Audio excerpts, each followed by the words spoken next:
कल्पना कीजिए कि सर्दियों की एक सर्द रात है और एक बड़ा सा अलाव जल रहा है। उसमें लकड़ी का एक बहुत भारी लट्ठा रखा जाता है।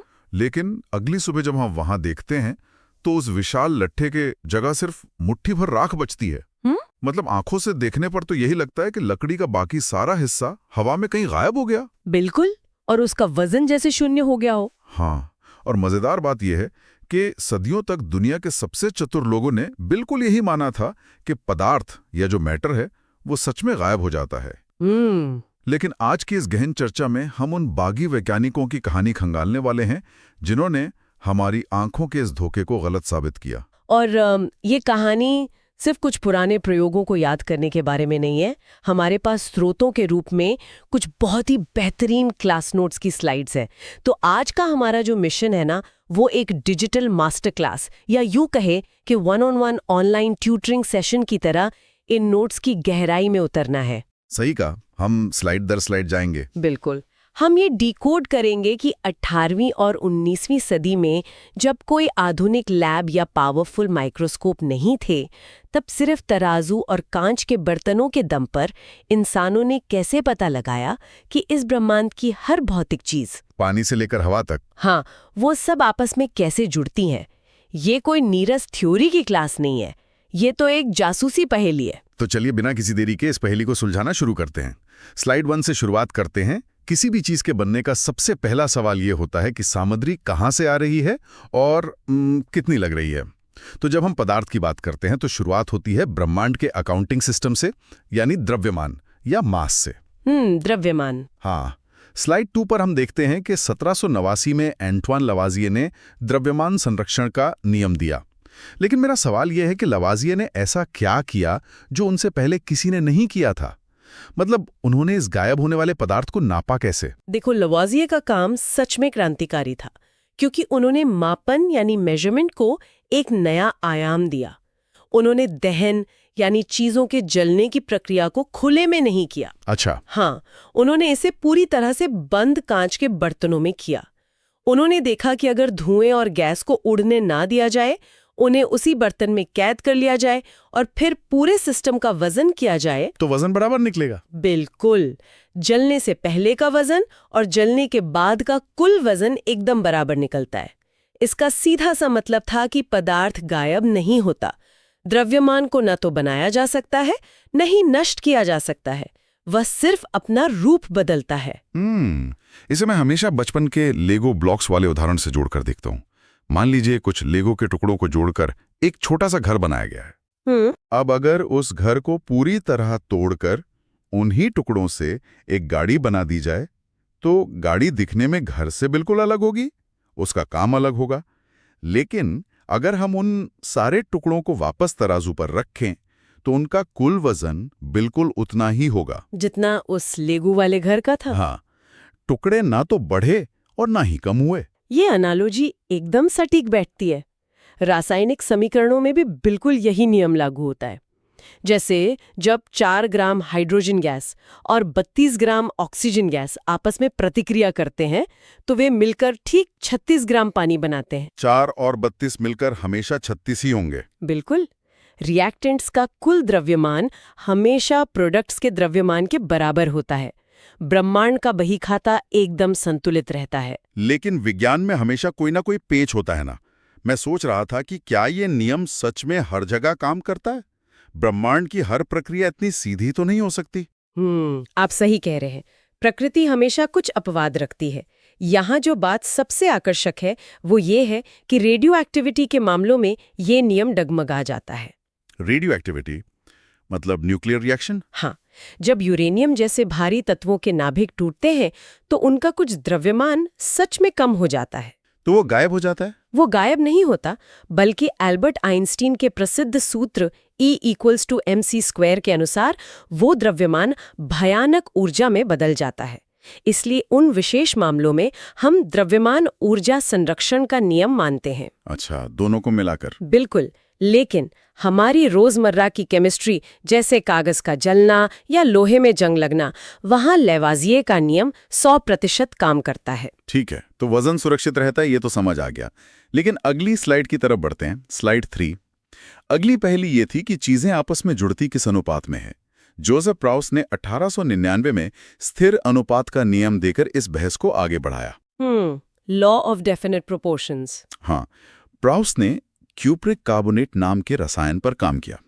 उन्होंने इसके 2 नमूने लिए, एक जो खदान से निकाला गया था यानी प्राकृतिक था, और दूसरा जो लैब में केमिकल्स को मिलाकर बनाया गया था। आपको पता है, उस समय तक वैज्ञानिकों के एक बड़े वर्ग को लगता था कि जो चीज लैब में इंसानों द्वारा बनी है वो प्राकृतिक चीज से अलग ही होगी। मतलब उन्हें लगता था कि प्रकृति में कोई जादुई जीवन शक्ति होती है। बिल्कुल। लेकिन जब प्राउस्ट ने दोनों नमूनों को तोड़ा और उनके अंदर के तत्वों का प्रतिशत निकाला तो नतीजे सच में चौंकाने वाले थे। क्या निकला? दोनों नमूनों में तांबा लगभग 51% था, कार्बन करीब 10% और ऑक्सीजन लगभग 39%।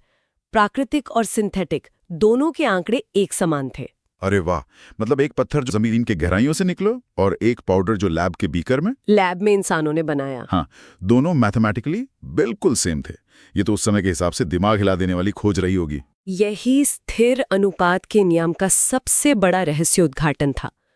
कोई भी यौगिक हमेशा समान तत्वों से उनके द्रव्यमान के एक निश्चित अनुपात में ही मिलकर बनता है। पानी का ही उदाहरण ले लीजिए। चाहे हम अंटार्कटिका की बर्फ पिघलाएं, अमेज़न नदी का पानी लें या लैब में हाइड्रोजन और ऑक्सीजन को मिलाएं, उसमें हाइड्रोजन और ऑक्सीजन के द्रव्यमान का अनुपात हमेशा 1:8 ही रहेगा। और अगर ये अनुपात 1:8 नहीं है तो वो चीज पानी हो ही नहीं सकती। एकदम सही पकड़े। ये बात तर्कसंगत तो लगती है, पर क्या ये नियम पत्थर की लकीर है?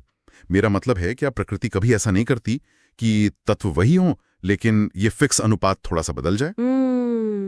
यहीं पे कहानी थोड़ी पेचीदा होती है और इसका जवाब हमारे नोट्स के एक बहुत ही सूक्ष्म बिंदु में छिपा है, समस्थानिकों यानी आइसोटोप्स की उपस्थिति। आइसोटोप्स? हाँ, आइसोटोप्स के खोज ने इस नियम में एक दिलचस्प मोड़ ला दिया।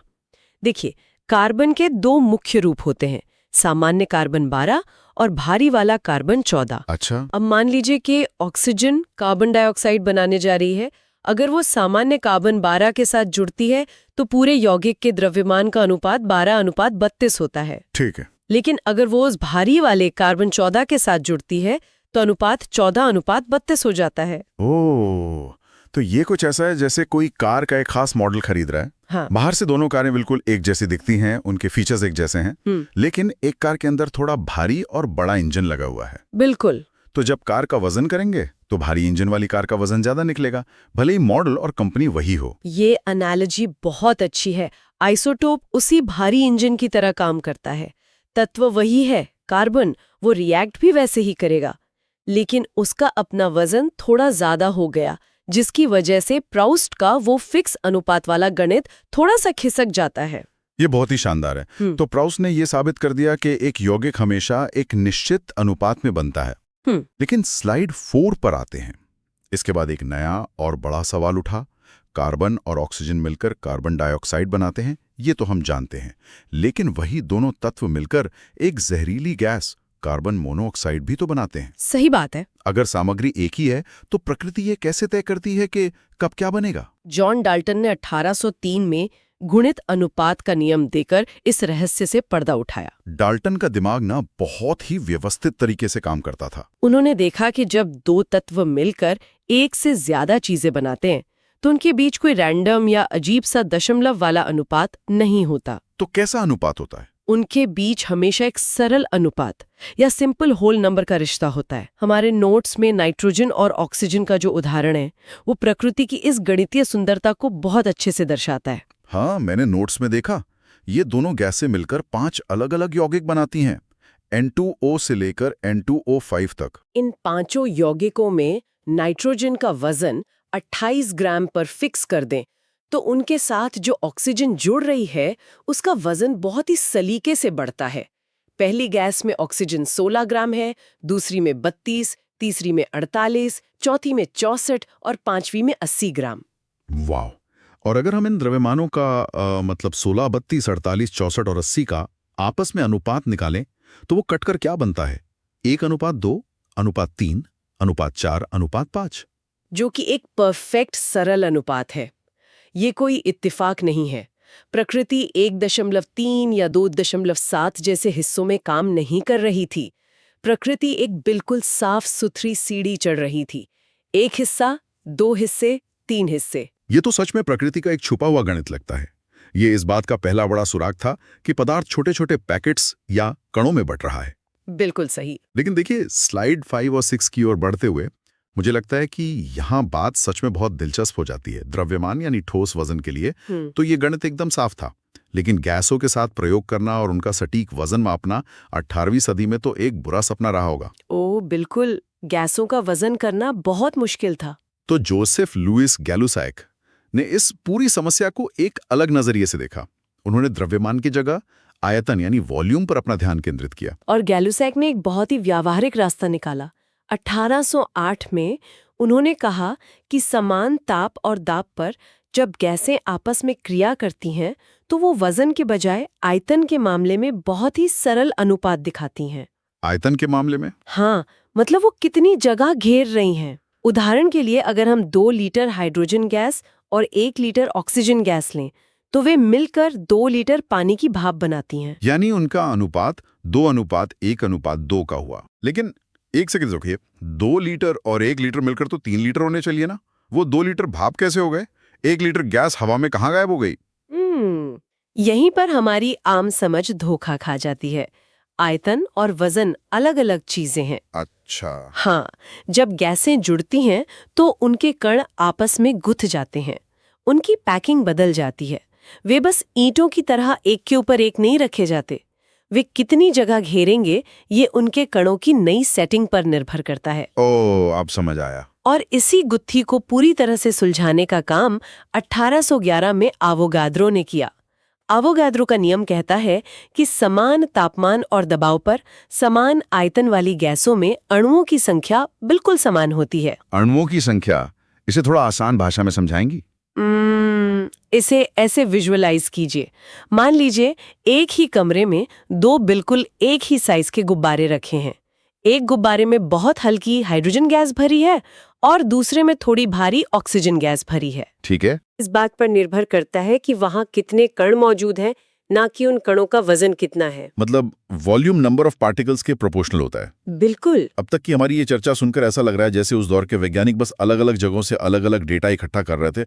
मतलब लवॉजियर ने कहा वजन नहीं बदलता, प्राउस ने कहा अनुपात फिक्स रहता है, डाल्टन ने बताया कि अनुपात सरल होता है, और गैलुसैक और अवोगाद्रो ने गैसों के आयतन का गणित सुलझाया। सब अपना अपना टुकड़ा ला रहे थे। हाँ। लेकिन स्लाइड 7 पर आते हुए सबसे बड़ा सवाल तो अपनी जगह खड़ा था। ऐसा हो क्यों रहा है? इन सब नियमों के पीछे का असली मैकेनिज्म क्या है?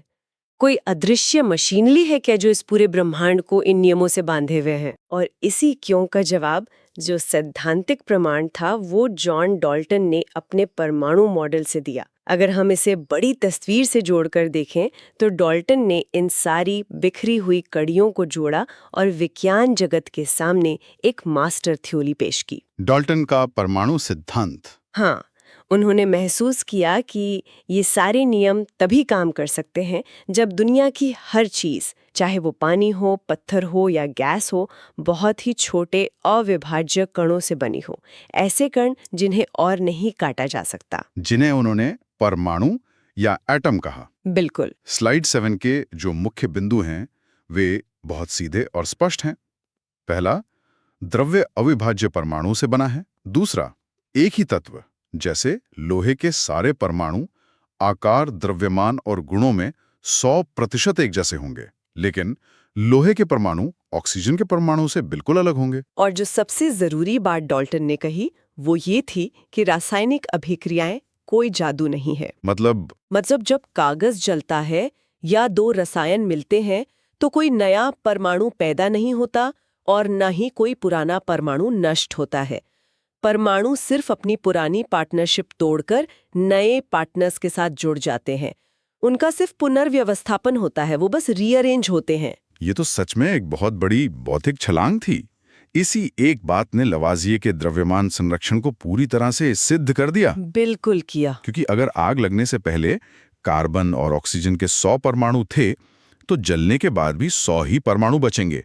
बस वे आपस में जुड़कर कार्बन डाइऑक्साइड बन जाएंगे। कुल वजन तो बराबर ही रहेगा। डाल्टन ने विज्ञान को पहली बार एक ऐसा मॉडल दिया जिसने पुराने सारे नियमों को एक झटके में सुलझा दिया। डाल्टन का मॉडल उस समय के लिए एक मास्टरपीस था। इसने रसायन विज्ञान को कीमियागरी के अंधेरे से निकालकर एक सख्त गणितीय विज्ञान बना दिया। लेकिन, और ये एक बहुत बड़ा लेकिन है, विज्ञान में कोई भी सिद्धांत अंतिम नहीं होता। डाल्टन का सिद्धांत बेहतरीन था, लेकिन जैसे जैसे समय बीता, नई खोजें हुईं, तो इस परफेक्ट सिद्धांत में भी दरारें नजर आने लगीं।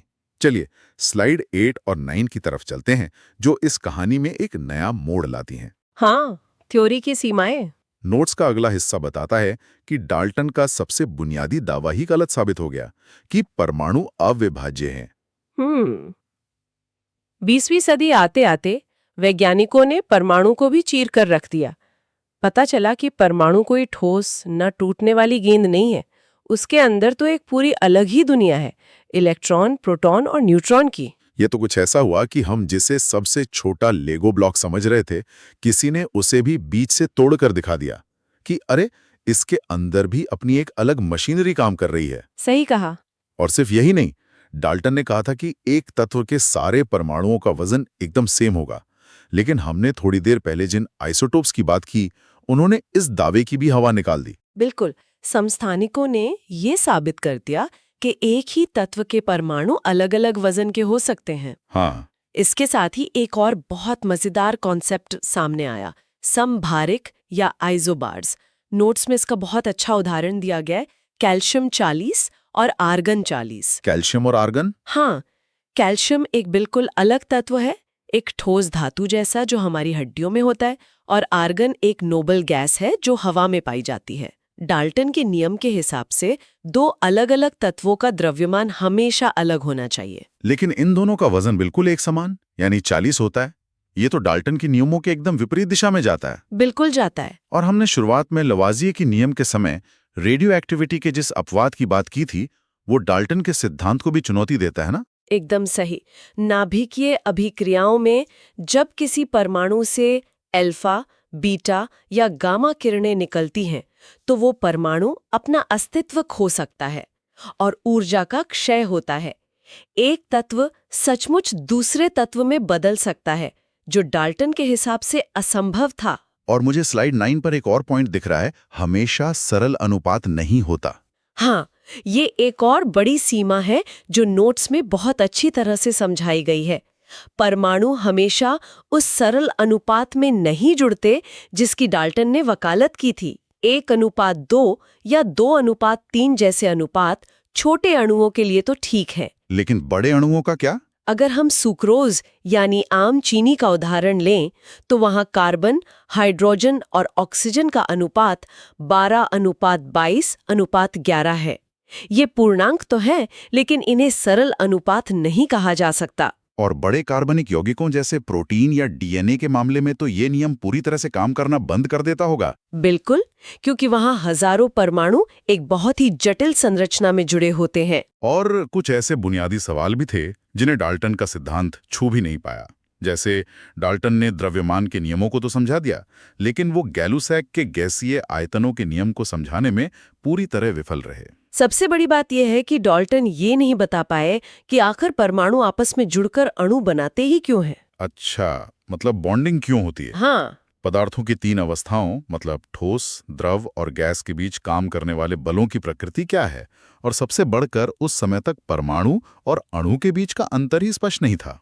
तो इन सब का आखिर मतलब क्या है? अगर डाल्टन के सिद्धांत में इतनी सारी कमियां थीं, कई नियम आगे चलकर गलत साबित हो गए, तो आज हम इस डिजिटल ट्यूटरिंग सेशन में इन नोट्स को इतनी गहराई से क्यों पढ़ रहे हैं? इसका मतलब ये है कि विज्ञान एक सीधी पक्की सड़क नहीं है, ये लगातार होने वाले सुधारों का एक सिलसिला है।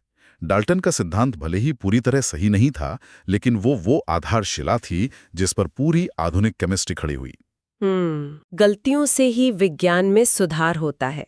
अगर डाल्टन ने वो मॉडल नहीं दिया होता, तो बाद के वैज्ञानिक इलेक्ट्रॉन, प्रोटॉन या रासायनिक बंधनों की खोज करने के लिए किस दिशा में देखते?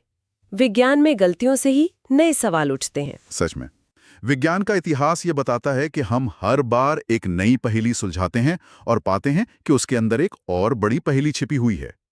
किसी भी खोज का महत्व सिर्फ उसके सही होने में नहीं है, बल्कि इस बात में है कि वो भविष्य की खोजों के लिए कितने दरवाजे खोलती है। बिल्कुल सही कहा आपने। आज की इस चर्चा को समेटते हुए मैं श्रोताओं के लिए एक नया विचार छोड़ना चाहता हूं। हमने देखा कि कैसे डाल्टन का अविभाज्य परमाणु बाद में इलेक्ट्रॉन और प्रोटॉन में टूट गया। आज का उन्नत विज्ञान ये साबित कर चुका है कि प्रोटॉन और न्यूट्रॉन भी अंतिम कण नहीं है, वे क्वार्क्स नाम के और भी सूक्ष्म कणों से मिलकर बने हैं। क्वार्क्स।